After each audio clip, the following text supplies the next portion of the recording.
Anda kembali bersama kami di Sapa Indonesia Malam. Sejumlah pejabat daerah dipanggil KPK untuk mengklarifikasi harta kekayaannya. Salah satu yang jadi sorotan publik adalah pejabat dari Provinsi Lampung. Ada dua pejabat Provinsi Lampung yang baru-baru ini diperiksa KPK terkait LHKPN. Hari ini Wakil Gubernur Lampung, Husnuniah Halim, menjalani klarifikasi LHKPN di gedung KPK. Di LHKPN-nya, Wakil Gubernur Lampung memiliki total kekayaan 13,6 miliar rupiah. Kekayaannya terdiri dari tanah, bangunan, kendaraan, dan uang atau kas. Di LHKPN, Husnuniah melaporkan tidak memiliki surat berharga dan harta bergerak lain. Selain Husnuniah, pejabat Provinsi Lampung lain yang juga telah dimintai klarifikasinya adalah Kepala Dinas Kesehatan Reihana Wijayanto. Di LHKPN-nya, Reihana yang telah menjabat Kadinkes Lampung selama 14 tahun melaporkan harta kekayaannya sebesar 2,7 miliar. KPK rencananya masih akan memeriksa ulang Reihana. Beberapa pejabat daerah dimintai klarifikasi harta kekayaannya. Apa yang salah dengan laporan LHKPN mereka? Kita akan bahas usai tayangan berikut. KPK memeriksa Wakil Gubernur Lampung Husnuniah Halim sejak Rabu pukul 9 pagi. Pemeriksaan Wakil Gubernur Lampung terkait verifikasi laporan harta kekayaannya. Usai diperiksa selama 4 jam, Husnuniah Halim memilih bungkam. KPK membenarkan pemeriksaan Wakil Gubernur Lampung terkait laporan hartanya. Klarifikasi LHKPN terhadap 3 orang pejabat daerah dan 2 diantaranya yaitu Wali Kota Pangkal Pinang dan Wakil Gubernur Lampung telah hadir di gedung KPK tadi pagi sekitar pukul 9. Kami menghargai keduanya memenuhi undangan kami. Wakil Gubernur Lampung Husnuniah Halim terakhir melaporkan harta kekayaannya tahun 2021. Dalam laporannya, Wakil Gubernur Lampung melaporkan aset tanah dan bangunan senilai 6,8 miliar rupiah dan kendaraan 425 juta rupiah. Adapun kas dan setara kas 6,3 miliar rupiah. Jika dijumlahkan, harta kekayaan Husnuniah Halim sebesar 13,6 miliar rupiah.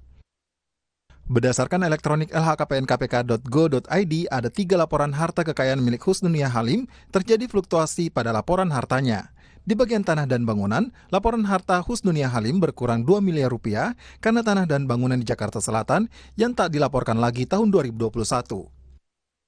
Hal lain yang mengalami kenaikan dari laporan harta Husnuniah Halim adalah kas dan setara kas.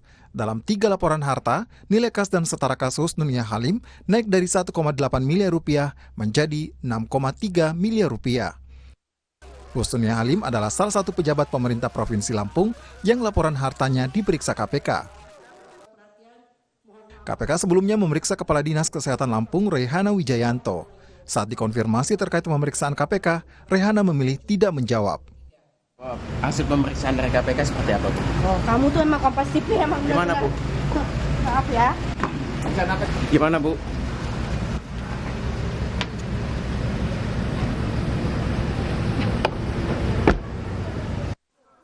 Reihana dijadwalkan pekan ini kembali dipanggil oleh KPK untuk kedua kalinya mengklarifikasi sumber kekayaannya.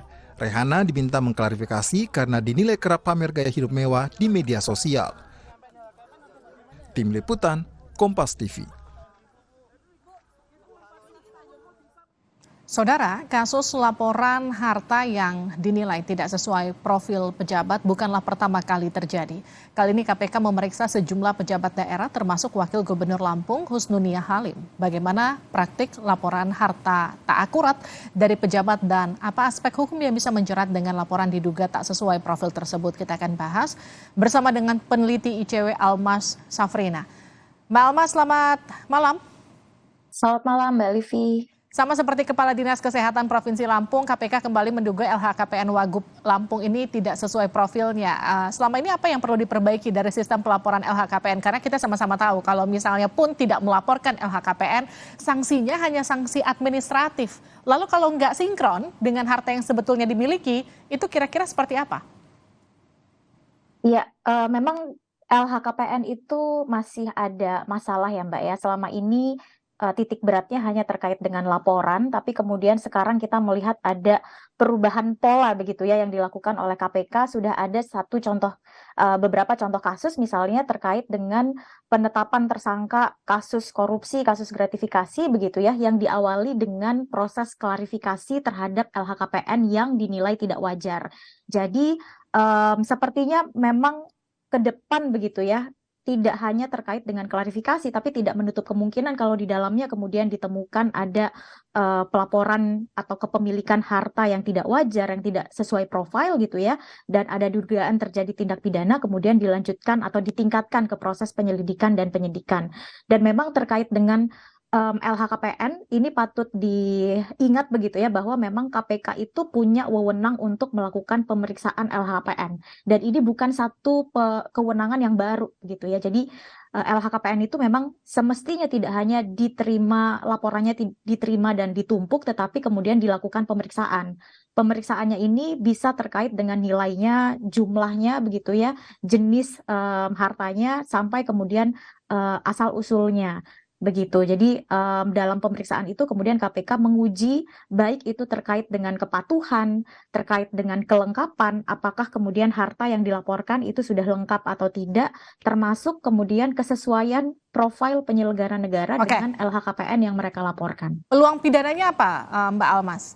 Karena kan kalau tadi seperti yang tadi, nggak lapor aja sanksinya hanya administratif. Kalau misalnya nggak sinkron antara profil dengan laporannya, itu apa?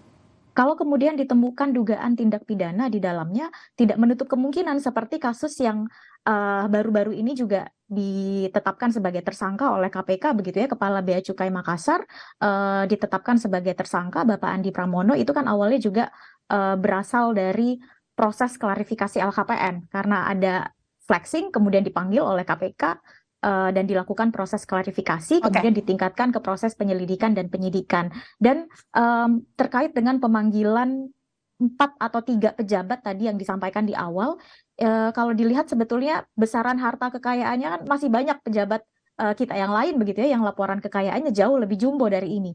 Jadi saya menduga bahwa memang KPK memeriksa atau melakukan klarifikasi LHKPN terkait dengan 4 pejabat tersebut tidak hanya karena besarannya begitu ya, apakah besarannya tidak sesuai dengan profil dan yang lain, tetapi ada informasi atau dugaan-dugaan lain yang kemudian perlu diklarifikasi atau dikonfirmasi. Itu yang jadi pertanyaan saya berikutnya. Segitu banyaknya pejabat di Indonesia, tidak diverifikasi satu persatu ketika kemudian laporan itu masuk, tapi kemudian hanya menindaklanjuti apa yang ramai di media sosial. Bahasanya seperti itu ya kira-kira ya. Karena kan kalau kita lihat dari Kadinkes Lampung, dari kemudian Kepala Bea Cukai Makassar, itu kan semua adalah sosok-sosok pejabat yang memang lebih dulu viral di media sosial, kemudian baru dicek LHKPN-nya, baru kemudian dipanggil untuk diverifikasi sinkron atau enggak. Padahal sebetulnya kalau mau ditelaah satu persatu mungkin potensinya akan jauh lebih banyak daripada apa yang viral di media sosial. Betul ya Mbak Almas ya? Iya betul, karena memang KPK ini dalam melakukan pemeriksaan tidak hanya dapat melakukan pemeriksaan karena ada permintaan dari pihak lain, tetapi bisa melakukan pemeriksaan atas inisiatif sendiri begitu ya. Misalnya ketika KPK melihat ini ada penambahan harta yang tidak wajar dibandingkan dengan penghasilan bersih yang dilaporkan, atau kemudian jumlah hartanya lebih kecil dibandingkan dengan hutang, atau terkait dengan analisis profil. Analisis profil ini bisa jadi misalnya harta yang dilaporkan kecil begitu ya, tetapi profil dari penyelenggara negara tersebut menunjukkan hartanya tidak sekecil itu, atau sebaliknya profilnya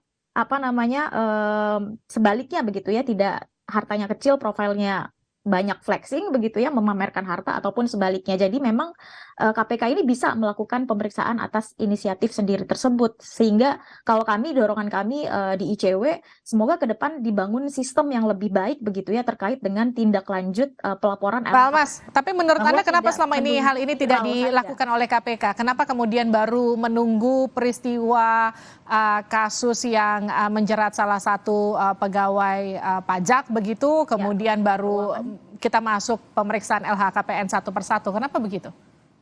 Iya, ini sebetulnya perlu dikonfirmasi kepada KPK ya, karena memang dari dulu dorongan kami kepada KPK adalah terkait dengan LHKPN ini, ya LHKPN ini bukan sekedar laporan dan pemenuhan administrasi begitu ya, tetapi juga seharusnya ditindaklanjuti dan bahkan bisa dilakukan sebagai instrumen pencegahan korupsi. Banyak penjelasan begitu ya, seperti misalnya harusnya begitu ya, pembatasan SDM, atau misalnya terkait dengan ini kan pejabat yang melapor LHKPN itu banyak. Tetapi saya rasa itu bukan satu alasan begitu ya, karena KPK sangat mungkin untuk kemudian membangun sistem secara otomatis misalnya melihat mana saja pejabat atau penyelenggara negara yang peningkatan harta kekayaannya tidak wajar. Itu hal yang paling sederhana yang bisa dilakukan sebetulnya. Baik. Atau misalnya peningkatan harta tidak wajarnya itu atau drastisnya dalam kurun waktu yang tidak wajar dalam 1 tahun, misalnya hartanya meningkat puluhan miliar. Ini kan mencurigakan sehingga perlu dilakukan klarifikasi. Terima kasih Mbak Almas telah bergabung bersama kami di Sapa Indonesia Malam. Sehat-sehat selalu. Saudara, usai jeda kita akan kembali dengan informasi Presiden Joko Widodo melihat langsung kondisi jalan rusak di Lampung, Jambi, Sumatera Utara. Jokowi menekankan pentingnya perbaikan jalan untuk mendukung mobilitas barang dan orang. Lebih lengkap usai jeda.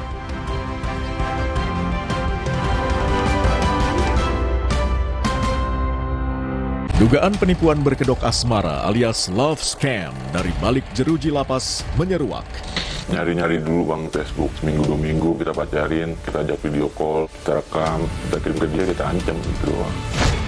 Ganteng banget, dia masih muda pakai seragam polisi gitu. Terus tiba-tiba dia video call. Kejahatan profile cloning ini dilakukan oleh narapidana. Sasaran, Rabu 17 Mei, pukul 10:30 malam di Kompas TV. Buat gue cuma ada satu kecap sedap kedelai hitam spesial. Hitam kecapnya pekat, ngebers di mulut, lumer di lidah, lebih kental, lebih wangi, sedap. Wilgos approve. Kecap sedap kedelai hitam spesial. Looks good, tastes good. Dari Wings Food.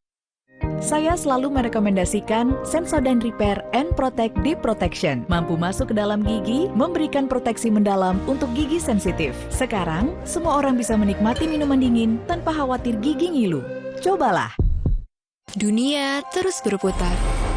Begitu banyak hal yang berakhir, namun banyak juga yang kembali dalam bentuk baru, memberi harapan baru.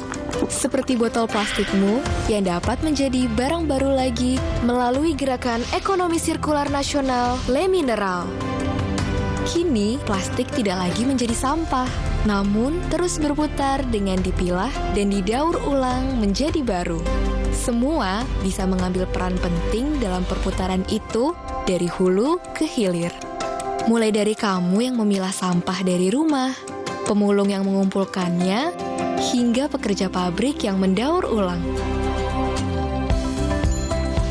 Bersama gerakan ekonomi sirkular nasional Le Mineral, mari jadikan botol plastikmu jadi baru lagi.